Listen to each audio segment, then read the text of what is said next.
صاحبہ ابھی چیک کرنے کی بھی بات آئی ہے اور ساتھ میں ہیومن رائٹس کی وائلیشن بھی ہو رہی ہے. تو اگر ہم انٹرنیشنل اسٹینڈرڈ کے جو ہیومن رائٹس ہے اگر وہ یہاں پر جس طریقے سے ہیومنس کے ساتھ یا مطلب جو ہیومن رائٹس کو وائلیٹ کیا جا رہا ہے, جیسے ہادی صاحب کہہ رہے ہیں کہ ایون آپ کو چیک پوسٹ پر روک کر موبائل بھی چیک کر رہے ہیں, اس کو آپ کس نظر سے دیکھتے ہیں؟ دیکھیے, سب سے پہلی بات تو یہ ہے کہ جو انٹرنیشنل انسانی حقوق کا فریم ورک ہے وہ واضح طور پر وہی باتیں کرتا ہے جو ابھی ہادی نے کی ہے کہ آپ کا رائٹ ہے پولیٹیکل پارٹیسپیشن کا, آپ سیاسی وابستگی رکھیں اور آپ سیاست میں شریک ہوں, کارکن کے طور پر, لیڈر کے طور پر, یہ آپ کا رائٹ ہے. اسی طرح جو اظہار رائے کی آزادی ہے اس پہ صرف آپ ریزنیبل ریسٹرکشنز امپوز کر سکتے ہیں, اور وہ بھی لا کے تحت امپوز کر سکتے ہیں, ناٹ کہ ایگزیکٹو کا کوئی آربیٹری اور ان کی کوئی ثوابدید ہوگی. اس میں جتنی آپ ثوابدید دیتے ہیں ایگزیکٹو اتھارٹیز کو اتنی وہ چیز ابیوز ہوتی ہے.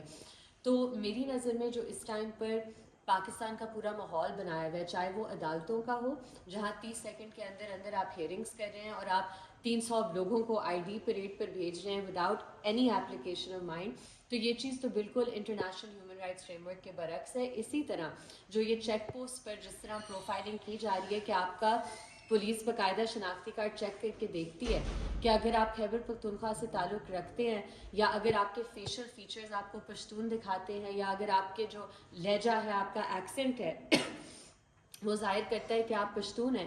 تو انہوں نے اسلام آباد میں تو یہ باقاعدہ پالیسی بن گئی ہے کہ چیک پوسٹ پہ جب روکا جاتا ہے اور یہ پروسیس ہوتا ہے تو وہ سی آئی اے پولیس اسٹیشن I-9 میں لے جاتے ہیں, اور ادھر اگر خوش قسمت ہو وہ قیدی تو اگلے دن, نہیں تو پتہ نہیں کب یہ پروسیس ہوتا ہے. ایس ایچ اوز اور آئی اوز ہر تھانے سے آتے ہیں اور انہیں کہا جاتا ہے آپ ان 10 لوگوں کو لے لو, آپ ان 20 لوگوں کو, یعنی کہ یہ لوگ ان تھانوں کے حدود سے اٹھائے ہی نہیں جاتے, گرفتار ہی نہیں کیے جاتے. اس دن جب آپ لوگوں کا مارچ تھا لائرس کا, وہاں پہ مجھے ایک شخص ملا تھا, ان کے بیٹے کو ترنول سے اٹھا کر سیکریٹریٹ کے تاڑے میں جو ہے وہ لے کے آیا ہوئے تو تھے. یہی تو بات ہے کہ آپ نے جو بیسک کرمنل لا اور کرمنل پروسیسز ہیں اور پولیس کی جو پاورز ہیں, آپ نے اتنا انہیں یہ ابیوز کا رائٹ دے دیا ہے کیونکہ صرف اوپر سے آرڈر آیا کہ آپ نے اتنے زیادہ 1000 لوگ اکٹھے کرنے ہیں کیونکہ ہم نے دکھانا ہے اپنی کارروائی کو. یہ وہی چیز ہے جو ہم نے بلوچستان میں بھی دیکھا ہوا ہے, جہاں جب بھی لوگ جبراً لاپتہ ہوتے ہیں اور اس کے بعد کہا جاتا ہے کہ جی اٹھائیں بلوچ طلبہ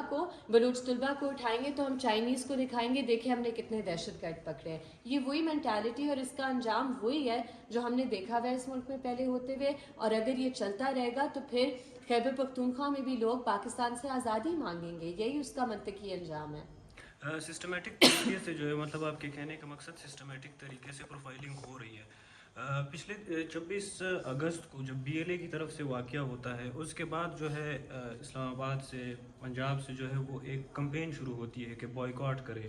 آپ نے بھی نوٹ کیا ہوگا اس ٹائم کا وہ جو بوائیکاٹ تھا کہ پشتونوں کے جو ہوٹلز ہے, جو کوئٹہ ہوٹلز ہے اسلام آباد میں, بلوچوں کے جو یہاں پر کاروبار وغیرہ ہے اس کا بوائیکاٹ کرے. تو اس کو تو یہاں پر لوگ صحیح کہہ رہے تھے, لیکن اب جو پشتونوں کے ساتھ ہو رہا ہے, پروفائلنگ کی جا رہی ہے, ان کو گرفتار کیا جا رہا ہے, تو یہ صحیح ہے اس حساب سے؟ دیکھیں, یہی بات ہے نا کہ آپ جب ان کے لیے نہیں بولتے جب تک آپ پر نہیں آتی, وہی چیز اب ادھر ہو رہی ہے. لیکن افسوس کی بات ہے کہ اب جا کر شاید پنجاب اور اسلام آباد میں اس بات کا احساس ہو رہا ہے کہ جو بلوچستان میں لوگ پہلے کہتے تھے, جیسے ڈاکٹر مارنگ بلوچ کہتی تھی کہ ہمیں لاشیں نہیں واپس دیتے جب تک ہم وہ سائن نہیں کرتے کہ یہ ہمارا جو پیارا تھا یہ دہشت گرد تھا. یہی چیز آپ اب اسلام آباد میں دیکھ رہے ہیں مین اسٹریم کے ساتھ, جہاں ادھر ہسپتالوں میں لوگوں کو لاشیں نہیں واپس دی گئی تھی جب تک انہوں نے سائن نہیں کیا تھا کہ ہمارے جو پیارے ہیں وہ کسی ایکسیڈنٹ میں فوت ہو گئے تھے, جبکہ ان پر لائیو گولیاں چلائی گئی تھی.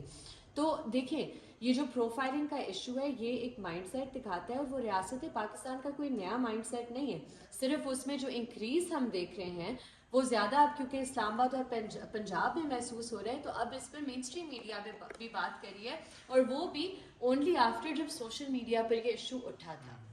آخری سوال آپ سے ایمان صاحبہ, ڈاکٹر مارنگ نے جب PTI کا یہاں پہ 24 تاریخ کو جب وہ آئے تھے یہاں پہ جو واقعہ ہوا,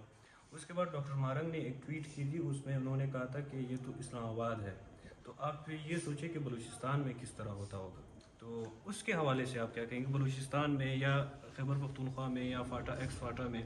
جہاں پہ مین اسٹریم میڈیا کا ایکسیس اس طرح نہیں ہے جس طرح یہاں پر ہے, تو وہاں پہ لوگوں کے ساتھ کیا ہوتا اس ہوگا؟ میں دو باتیں میں کروں گی. سب سے پہلے کہ آپ دیکھتے ہیں کہ جو مظلوم قومیں ہوتی ہیں نا وہ ہر بندے کے لیے پھر آواز اٹھاتی ہیں. جس طرح ڈاکٹر مارم بلوچ آج پی ٹی آئی کے کارکنان اور پشتونوں کے لیے آواز اٹھا رہی ہے, جبکہ پی ٹی آئی کے دور میں ان کے ساتھ کیا ہوا وہ سب کے سامنے ہے, اس دور میں کیا ہوا سب کے سامنے ہے. دوسری اس میں ضروری بات یہ ہے کہ ابھی اسلام آباد اور پنجاب میں لوگ کہتے ہیں, خاص کر اگر وہ پی ٹی آئی سے تعلق رکھتے ہیں, کہ یہ انپریسیڈنٹڈ ہے. جی, اسلام آباد اور پنجاب میں شاید یہ انپریسیڈنٹڈ ہے. اس سے زیادہ سیریس چیزیں ہو رہی ہیں بلوچستان اور خیبر پختونخوا اور سندھ میں جبری گمشدگی کا سلسلہ سب سے پہلے شروع ہوا تھا, پھر بلوچستان اور خیبر پختونخوا تک پہنچا تھا. اب ادھر جو ہم دیکھتے ہیں mass graves, extra judicial executions, ماورائے عدالت قتل, جبری گمشدگیاں اتنے میسو اسکیل پہ کہ ایسا کوئی گھر نہیں ہے بلوچستان میں جس میں یا تو کوئی شخص ماورائے عدالت قتل نہیں کیا گیا یا جو لاپتہ نہیں. اسی طرح خیبر پختونخوا میں ہزاروں کی تعداد میں آج بھی لوگ انٹرنمنٹ سینٹرز میں ہیں, اور جو یہ سپریم کورٹ ادھر اسلام آباد میں بیٹھی ہوئی ہے, انہوں نے یہ بھی زحمت نہیں کی کہ وہ پٹیشن لگا دیں AACPR پر اور وہ اسٹے آرڈر ویکیٹ کریں اور انٹرنمنٹ سینٹرز کو بند کریں. تو یہ جو اب لوگوں کو احساس, اور اچھی بات ہے کہ لوگوں کو ادھر اسلام آباد اور پنجاب میں اس بات کا احساس ہوا ہے, لیکن ابھی بھی انہیں سمجھنے کی ضرورت ہے کہ ادھر کیمراز ہوتے ہیں, ادھر میڈیا ہوتا ہے, ادھر جو ہو رہا ہے, جو وہ باتیں کر رہے ہیں اتنے سالوں سے, ہمیں شاید پہلے ان پہ یقین کرنا چاہیے تھا, کیونکہ کوئی اس طرح کی باتیں نہیں کرتا یا کوئی اپنی تکلیف اس طرح کیوں ظاہر کرے گا انلیس یہ چیز ان پر اصل میں گزری ہو. بہت شکریہ آپ کا بھی اور ہادی صاحب آپ کا بھی. ناظرین, میرے ساتھ ہادی صاحب اور ایمان مزاری صاحبہ, جو مطلب جب کوئی لاپتہ کیس کا کوئی لاپتہ ہوتا ہے تو ان کے لواحقین کے مائنڈ میں سب سے پہلا آپشن ایمان مزاری یا ہادی صاحب آتے ہیں کہ یہ لوگ ہمارا کیس لڑیں گے. اور جب بھی کوئی غریب کے ساتھ کوئی ایک غیر قانونی کام ہوتا ہے تب بھی یہ دونوں ہی ان کے ذہن میں آتے ہیں اور سب سے پہلا آپشن یہی ہوتا ہے. ان کے ساتھ میں نے گفتگو ہوئی ہے, آپ نے دیکھی ہے, تو آپ کے ساتھ ملاقات ہوگی اگلی ویڈیو میں. بہت شکریہ.